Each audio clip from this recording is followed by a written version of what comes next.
เนี่ยเห็นไหมมันไหลดีขึ้นกว่าเมื่อกี้ละเมื่อกี้มันไหลเล็กๆนะครับเส้นเล็กๆตอนนี้มันไหลแรงขึ้นนะครับสวัสดีครับพบกับช่างพ่อบ้าน DIY นะครับวันนี้ผมจะพาทุกท่านมาดูอาการของก๊อกน้ำที่มันไหลไม่แรงนะครับผมจะเปิดก๊อกให้ดูนะครับน้ำมันก็จะไหลแค่นี้นะครับซึ่งผมเปิดก๊อกที่อื่นเนี่ยมันจะไหลแรงนะครับแต่ก๊อกเนี่ยมันจะไหลเบานะครับปัญหามันน่าจะเกิดจากตรงหัวก๊อกตัวนี้นะครับเดี๋ยวเราลองถอดมาดูนะหัวก๊อกแบบนี้มันถอดไม่ยากนะครับมันก็หมุนแค่นี้มันก็ออกมานะครับเนี่ยเราดูตรงนี้นะครับดูชัดๆนะครับนี่มันจะมีพวกเศษหินเศษใบไม้ใบหญ้าเป็นเศษดินอะไรไม่รู้นะครับเนี่ยมันอุดรูไปหมดเลยนะสาเหตุที่มันมีพวกนี้อยู่นะครับก็อาจจะเกิดจากว่าท่อน้ำบริเวณใกล้ๆแถวนี้นะครับอาจจะมีท่อน้ำแตกท่อน้ำรั่วนะครับหรือว่าเป็นท่อของการประปาเขาแตกนะครับเขาทำการซ่อมนะครับพอหลังจากที่ซ่อมเสร็จมันก็จะมีพวกเศษดินเศษหินเศษทรายเศษใบไม้อะไรนะ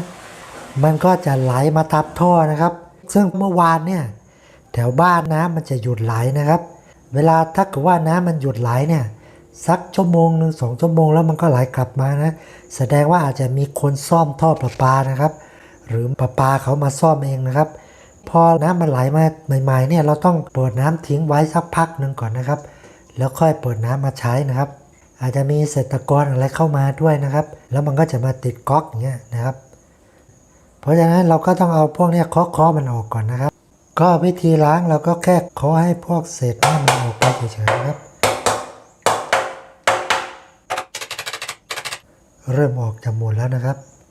เนี่ยผมให้ดูนะอันนี้คือทรายนะครับตรงนี้มันจะเป็นเศษหญ้านะครับแบบนี้นะครับมันก็จะมาตันนะครับอันนี้ก็เป็นอีกหนึ่งสาเหตุนะครับที่ทำให้น้ำไหลไม่แรงนะครับแล้วก็อีกสาเหตุหนึ่งที่ทำให้น้ำมันไหลไม่แรงก็คือทางด้านนี้มันอาจจะมีพวกคราบหินปูนติดอยู่นะครับถ้าเกิดว่าใครที่เจอปัญหาน้ำไหลไม่แรงก็ลองถอดออกมาดูตรงนี้นะครับแล้วก็ดูตรงนี้นะครับตรงนี้ถ้าเกิดว่ามีหินปูนเยอะๆก็เอาไปแช่น้ำส้มสายชูไว้สักประมาณชั่วโมงหนึ่งครึ่งชั่วโมงนะครับก็จะทำให้มันละลายไปเองนะครับซึ่งคราวที่แล้วผมก็ทำคลิปไว้อยู่คลิปหนึ่งนะครับก็สามารถ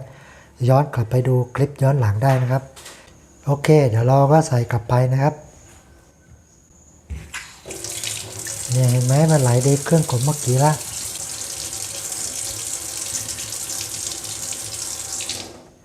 โอเคคลิปนี้ก็มีเท่านี้นะครับสำหรับวิธีในการแก้ปัญหาหัวก๊อกที่มันน้ำไหลไม่ค่อยแรงนะครับ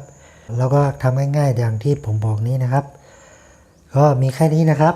ใครชอบก็กดไลค์กดแชร์กด Subscribe ขอบคุณที่ติดตามชมครับสวัสดีครับ